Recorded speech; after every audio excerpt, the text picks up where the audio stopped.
ஜனநாயகன் படம் எப்படி இருக்கு? விஜய் ஃபேன்ஸ் எதிர்பார்த்த அளவுக்கு இந்த படம் இருக்கா?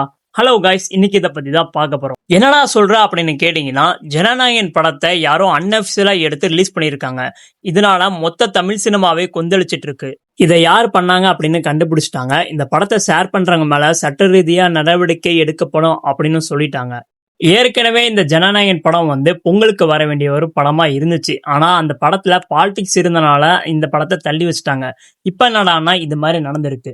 இல்ல, எனக்கு புரியல. ஒரு 3 மணி நேரம் நம்மள என்டர்டெயின்மெண்ட் பண்றதுக்காண்டி 1000 2000 கோடி போட்டு ஒரு படத்தை எடுக்கிறாங்க. அதை நம்ம அசால்ட்டா நல்லா இருக்கு நல்லா இல்ல இல்லைன்னா இது மாதிரி அன்அஃபிஷியலா எடுத்து ரிலீஸ் பண்ணிடுறோம். ஆனா ஒரு படத்துக்கு பின்னாடி எத்தனை பேரோட உழைப்பு இருக்கு அப்படிங்கிறத நம்ம பார்க்கவே மாட்டேங்கிறோம். சினிமாவே நம்பி இருக்கிறவங்களுக்கு இது எவ்வளவு பெரிய லாஸ் தெரியுமா? தயவு செஞ்சு இது மாதிரி பண்ணாதீங்க.